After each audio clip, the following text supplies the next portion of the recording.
Regresé del ejército y mi casa había sido vendida. Mamá dijo que era, por mi bien. Pero descubrí quién se llevó el dinero en realidad. Esto es una locura. Este fue el golpe más duro de mi vida, y nunca imaginé que vendría de la persona que me dio la vida. Durante 25 meses, viví con un solo pensamiento: volver a casa, a mis propias paredes, a mi ciudad.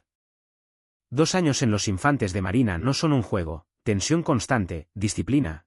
Centrarme solo en sobrevivir para poder regresar. Hogar, maldita sea, esa era mi contraseña, mi incentivo personal. Ahorré hasta el último céntimo que pude, comenzando en el bachillerato, trabajando los veranos en el equipo de construcción de mi tío Ricardo. Después de la universidad, cuando obtuve una pequeña herencia de mi abuelo, no enorme, pero suficiente, puse todo en esa casa pequeña, pero mía, en las afueras de la ciudad.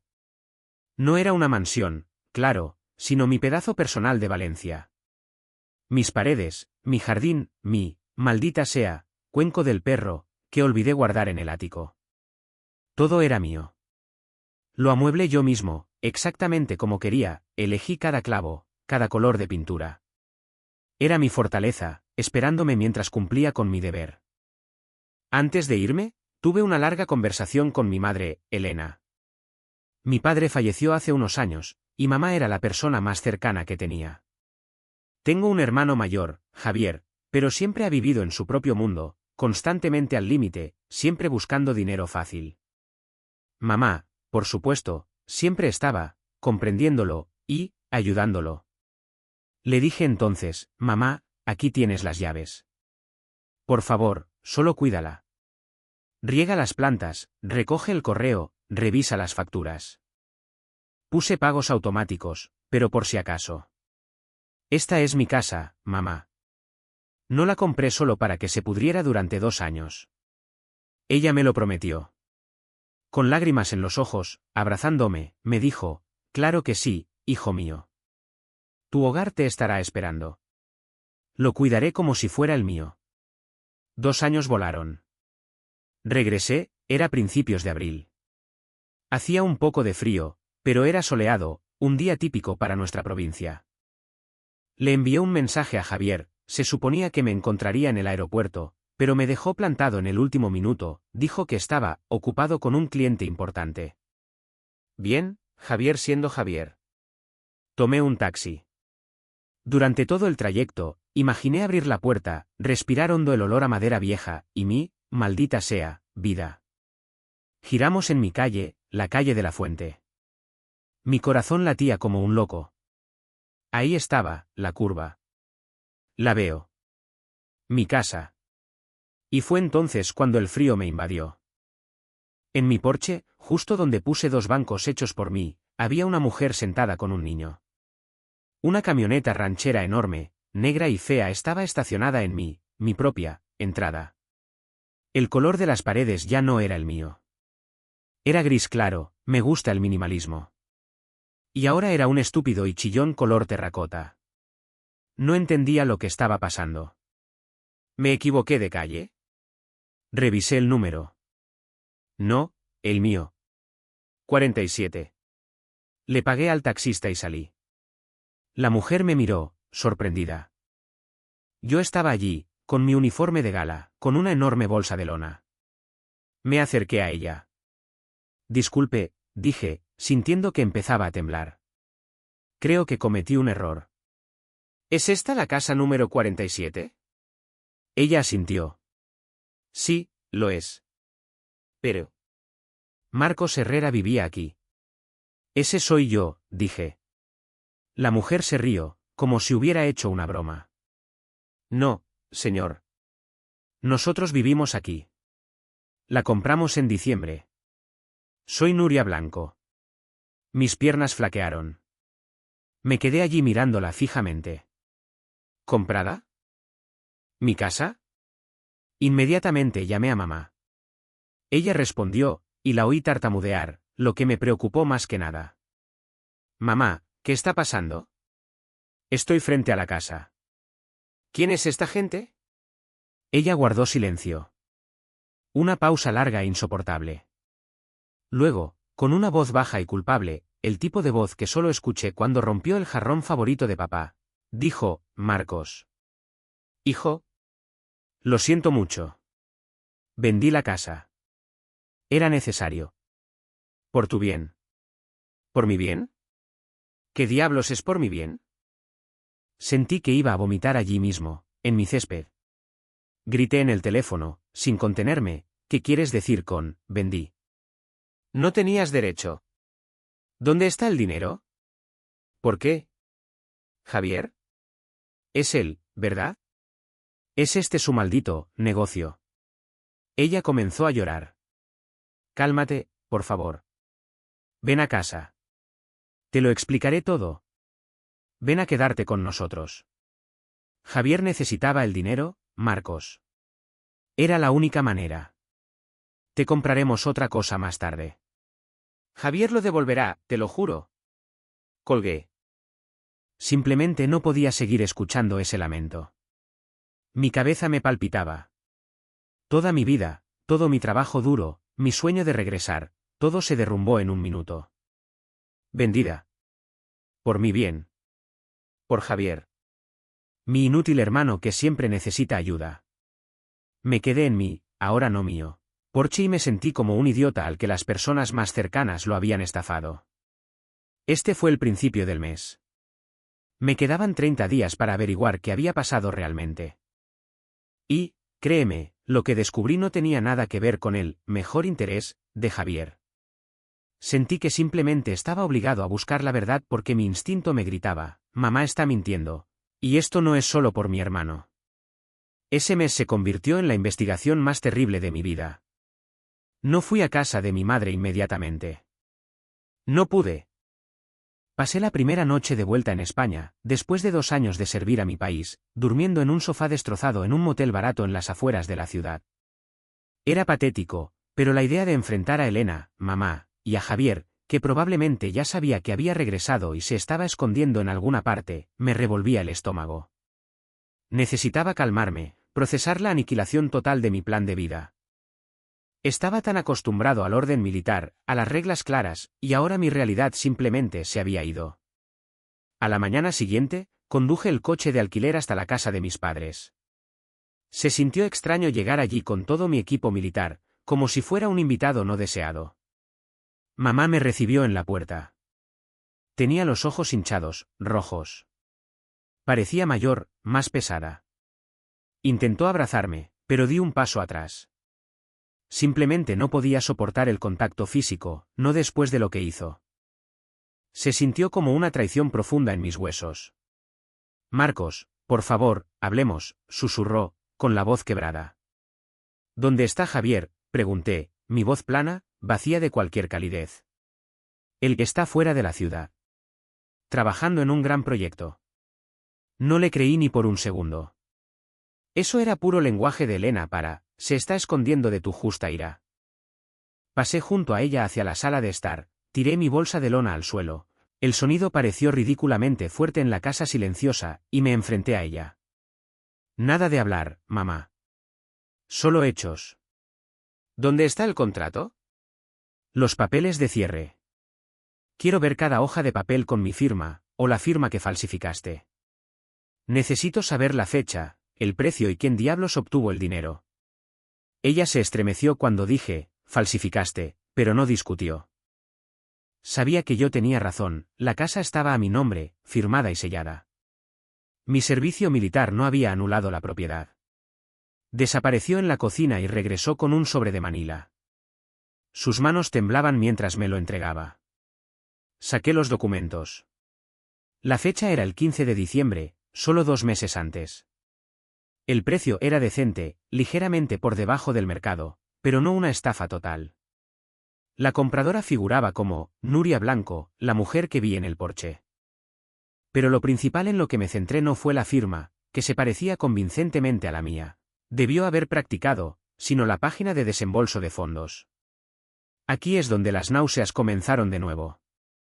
Indicaba claramente que los fondos, después de todos los impuestos y tasas, fueron transferidos mediante un cheque certificado a una única cuenta bancaria.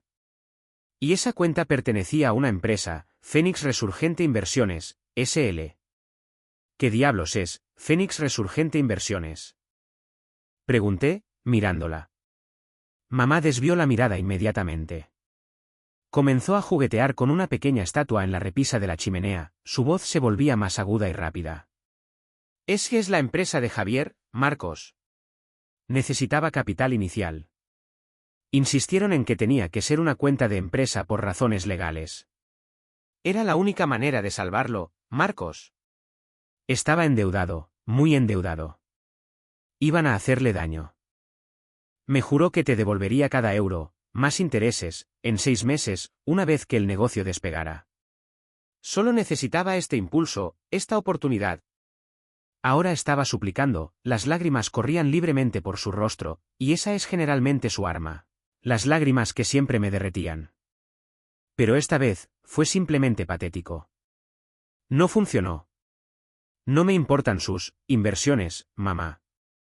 Me importa mi casa y tu mentira. ¿De verdad pensaste que no me enteraría? Que simplemente me rendiría y aceptaría, te compraremos otra cosa, esa casa era mi futuro, mi estabilidad, y la empeñaste para salvar a Javier ¿de qué? ¿Una mala inversión?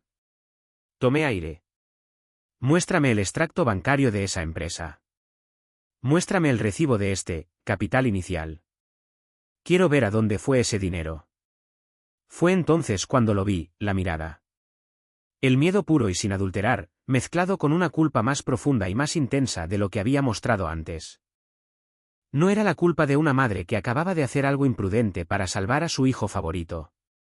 Era la mirada de una persona que estaba protegiendo un secreto mucho más grande. Se agarró el pecho, su respiración superficial. No puedo, Marcos. No tengo esos papeles.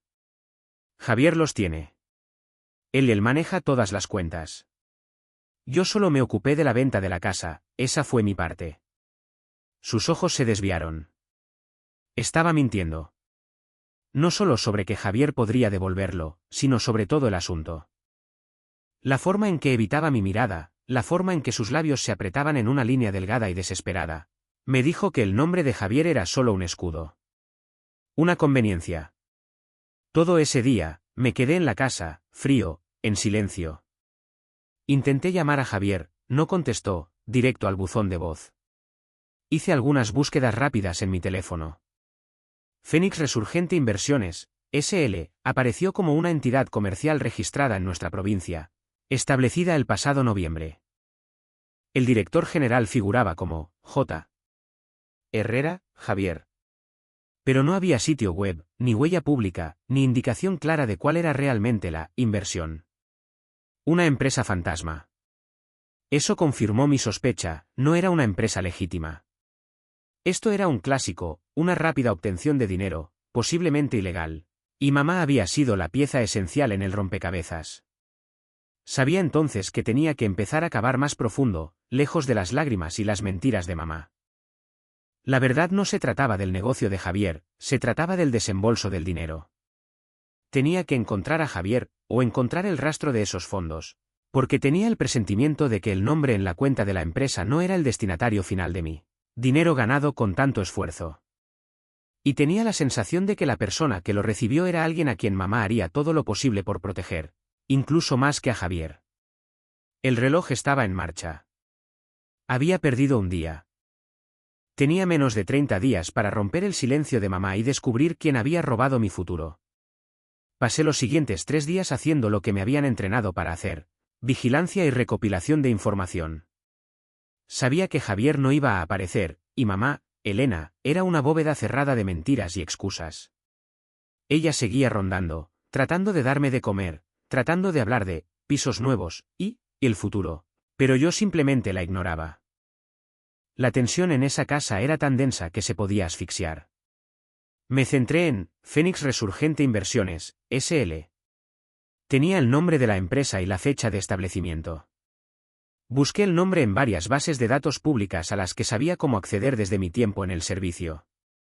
La única pista real que encontré fue el nombre del agente registrado, el abogado que presentó la documentación para la SL, Arturo Torres. Un nombre en un papel, pero para mí, era un salvavidas. La oficina de Torres estaba en el centro. Me vestí con ropa de civil, pero mantuve mi postura recta, estilo infante de marina. Entré, no pedí cita, y simplemente me senté en la sala de espera hasta que la recepcionista pareció a punto de rendirse. Le dije que era el hermano de J. Herrera y un inversor principal en Fénix Resurgente, y que era urgente. Era una mentira, pero funcionó. Torres era un tipo astuto y de aspecto cansado con un traje caro. Me condujo a su oficina y me ofreció café. Me negué. No perdí el tiempo. Señor Torres, soy Marcos Herrera. Sé que usted constituyó Fénix Resurgente Inversiones para mi hermano, Javier.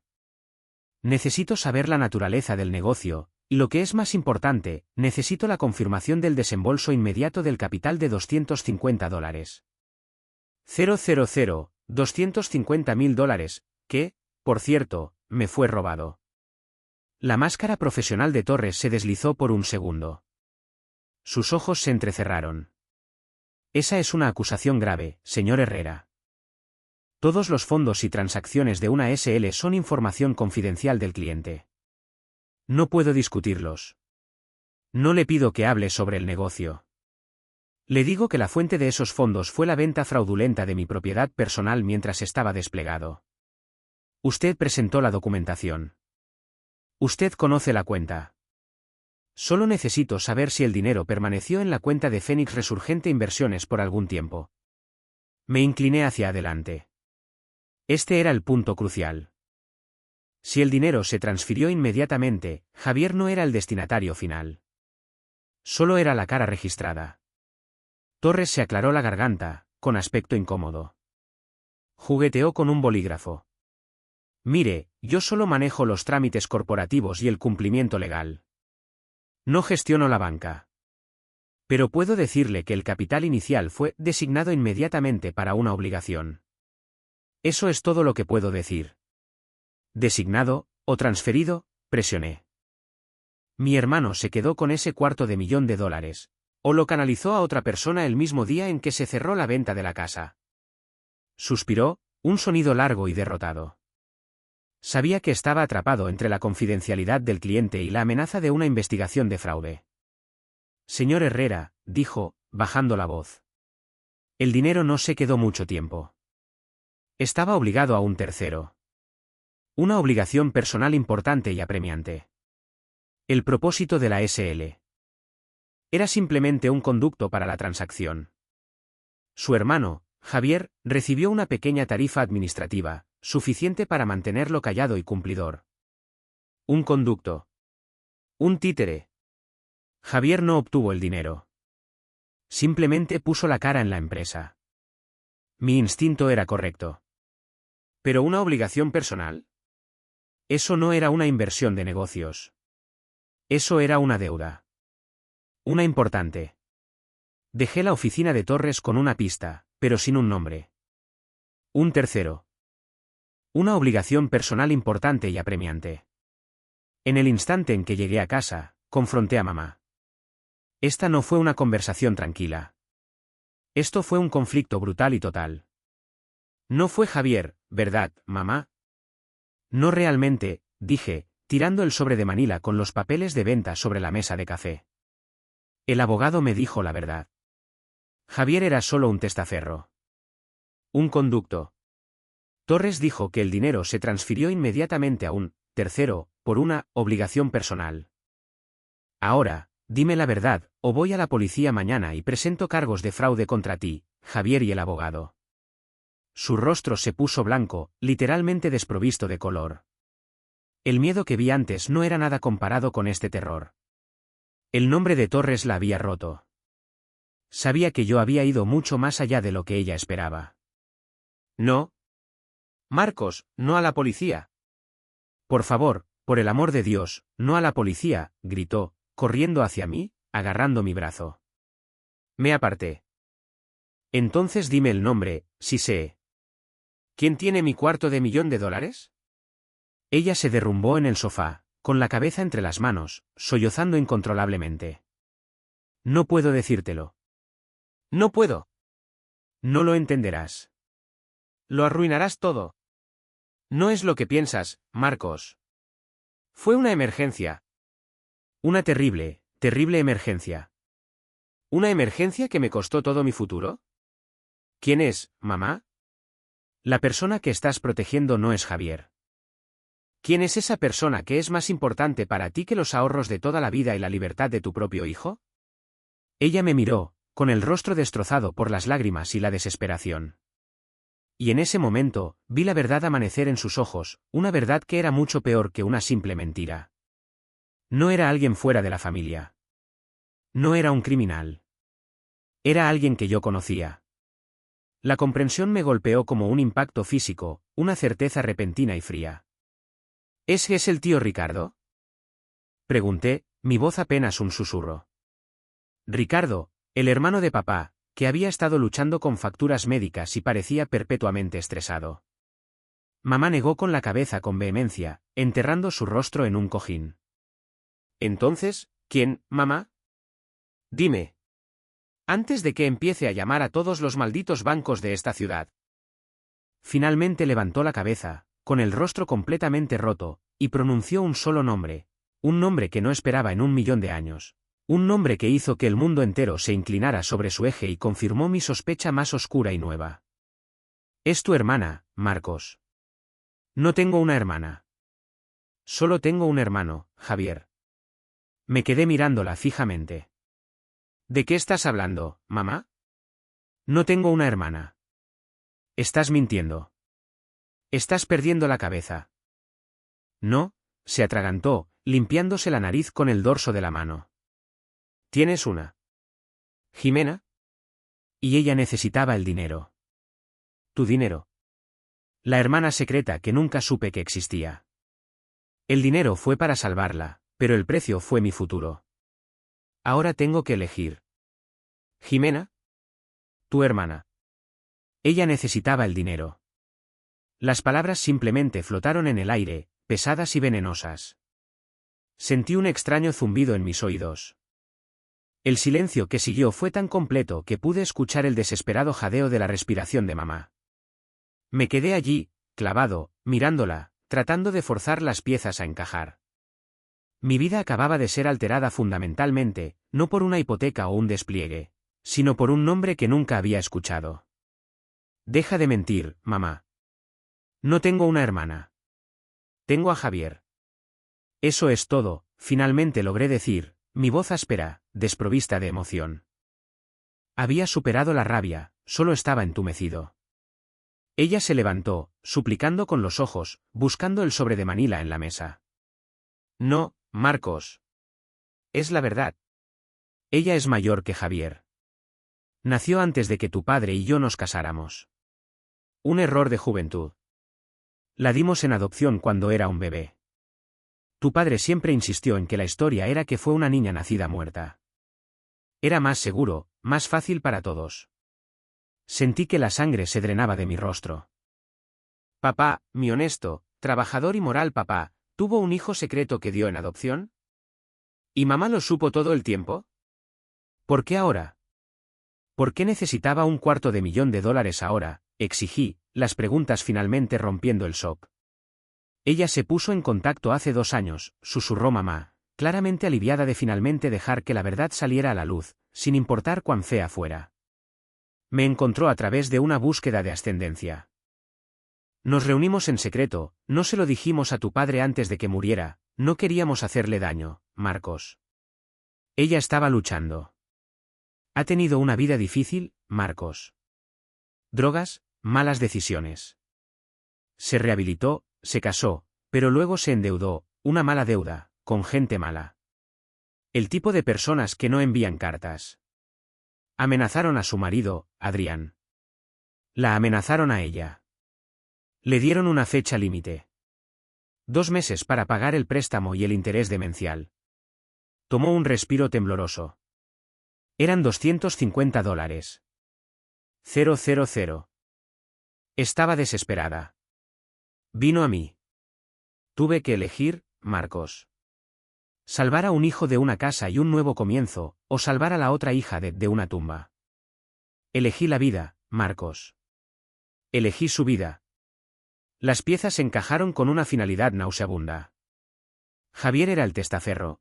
Él tenía la SL registrada porque era fácil de controlar y estaba desesperado por la tarifa administrativa que Torres mencionó. Mamá vendió mi casa, falsificando mi firma, y transfirió los fondos inmediatamente a Fénix Resurgente, que luego pagó la deuda de Jimena, la obligación personal apremiante. Todo ejecutado en 2 meses, desde el momento en que la amenaza de Jimena se intensificó hasta la fecha de cierre. Era una telaraña increíble y repugnante de mentiras y traición. Y todo se hizo para salvar a una extraña, una hermana que ni siquiera sabía que existía. Así que me mentiste durante 2 años mientras yo estaba sirviendo. Falsificaste mi nombre. Robaste mi futuro. Todo por una mujer que nunca conocí que se endeudó, afirmé, los hechos pesando en el aire. ¿Es tu hermana, Marcos? Familia. Y ahora está limpia. El dinero le salvó la vida. Pensamos y esperamos que lo entendieras una vez que tuviéramos tiempo para decírtelo correctamente. ¿Y qué hay del negocio de Javier? Esa fue la historia que acordamos. Era creíble. Javier siempre está en problemas. Caminé hacia la ventana. Afuera, el mundo era normal, pero adentro, mi mundo era un caos. Ahora tenía la verdad, pero traía consigo una bomba moral. El dilema, podía ir a la policía. Tenía todas las pruebas, la firma falsificada, la confirmación del abogado de la empresa, conducto, y, ahora, la confesión de mamá. Mamá enfrentaría cargos de fraude, Javier enfrentaría cargos por cómplice, y toda la familia sería destruida, pública y legalmente. Recuperaría mi dinero con el tiempo, tal vez, después de años de batallas legales. Pero habría puesto a mi madre en prisión y arruinado financieramente a mi hermano. O podía marcharme. Podía dejar ir el dinero, aceptar la traición e intentar empezar de nuevo, sabiendo que mi dinero robado salvó la vida de mi hermana, una hermana que ni siquiera sabía quién era yo, o lo que sacrifiqué. Estaría protegiendo el secreto y la libertad de mi familia, pero sacrificando la justicia y toda mi estabilidad financiera. Mamá me observaba, ahora en silencio, su rostro una máscara de terror. Ella sabía exactamente a dónde se dirigían mis pensamientos. La policía. La ruina.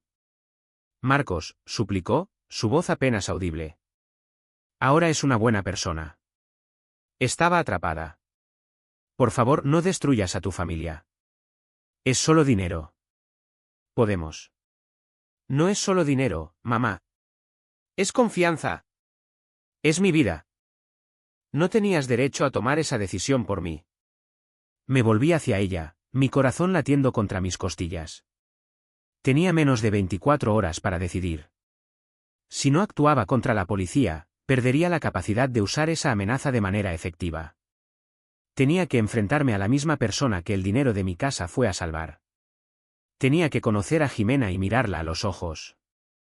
Necesitaba ver si valía la pena todo mi futuro. Saqué mi teléfono. Dame su información de contacto. Ahora. Antes de que llame al fiscal. Mamá no dudó esta vez. Agarró una libreta y garabateó frenéticamente un nombre y un número. Su mano temblaba tanto que la letra era casi ilegible. Jimena Soto. Este era el final del camino. Mañana, conocería a la extraña que es mi hermana, y decidiría si destruyo a mi familia para salvarme a mí mismo. No pude dormir. En el momento en que mamá susurró el nombre de Jimena, el pensamiento de llamar al fiscal del distrito se evaporó. Ya no se trataba de dinero abstracto o papeleo, se trataba de salvar una vida a costa de destruir otras 3. Todo el asunto era una granada moral, y la espoleta estaba en mi mano. Pasé la noche mirando el techo de mi antigua habitación de la infancia, la habitación en la que no había dormido desde que tenía 20 años, sintiéndome como un intruso en una vida que ya no era mía. La reunión con Jimena fue fijada para la tarde siguiente en una cafetería tranquila y neutral en las afueras de la ciudad, en la Avenida de la Concordia. No le dije a mamá cuándo ni dónde, sabía que intentaría intervenir. Solo le dije que iba a salir y que si llamaba a Javier, lo sabría. Llegué temprano. Estaba ansioso, pero no como antes de un tiroteo, esto era peor.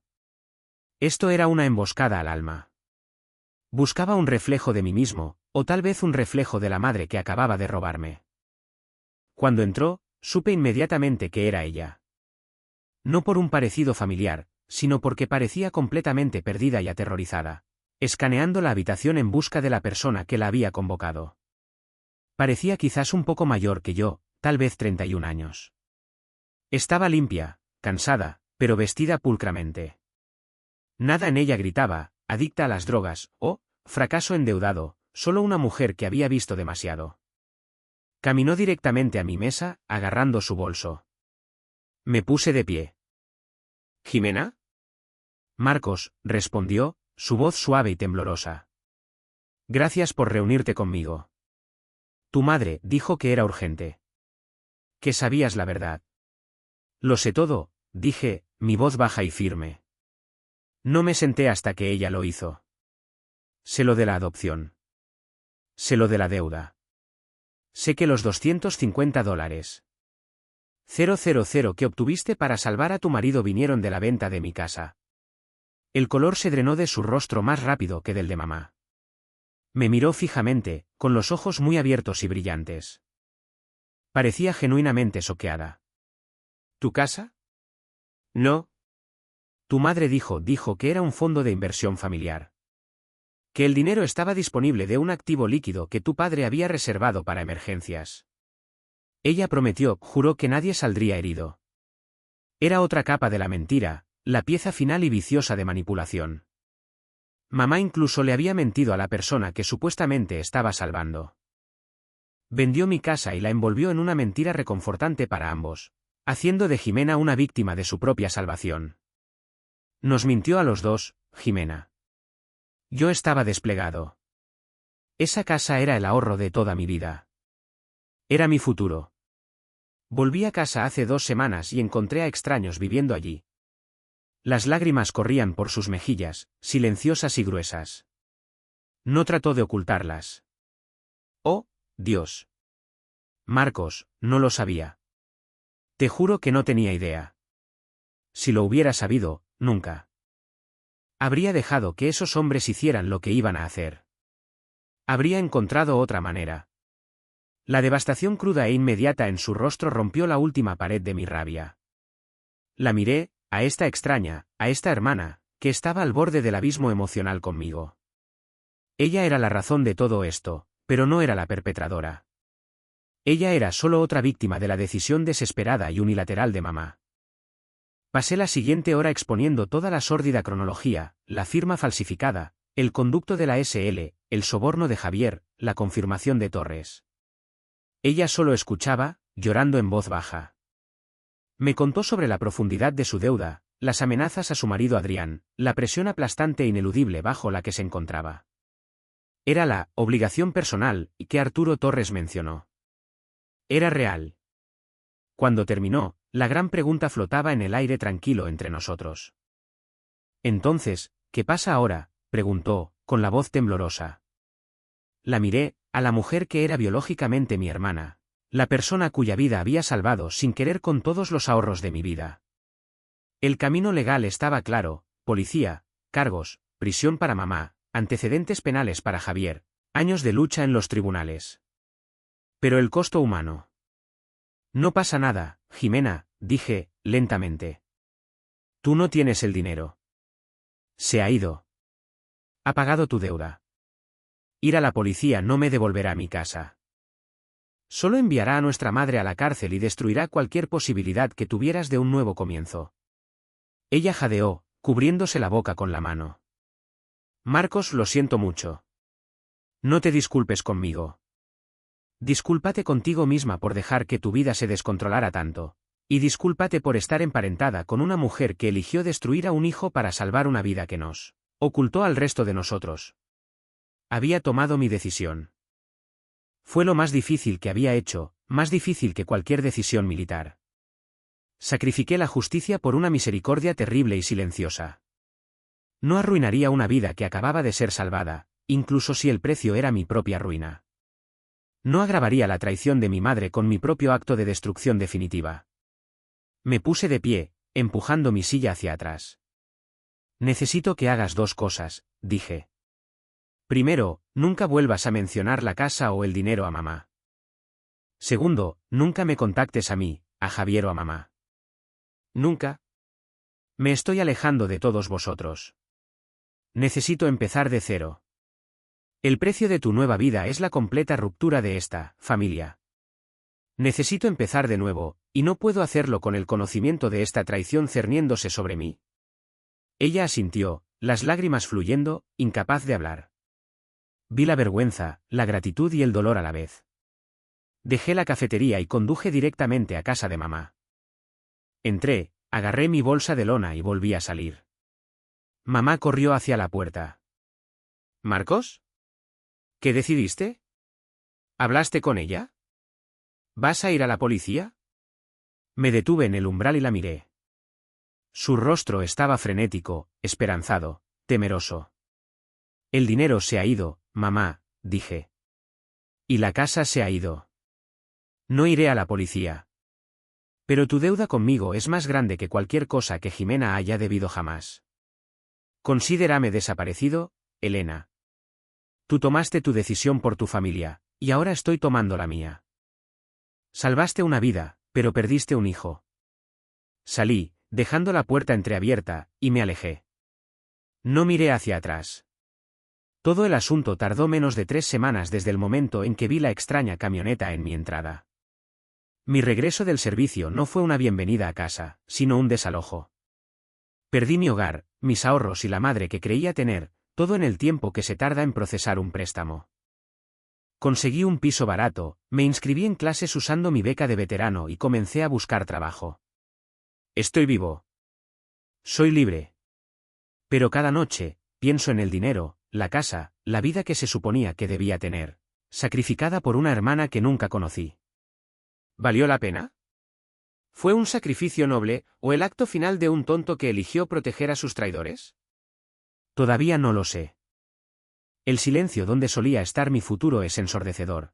Y el costo de mantener un secreto familiar es aparentemente $250,000 y una vida entera. Y tengo que vivir con esa elección, todos los días, por el resto de mi vida.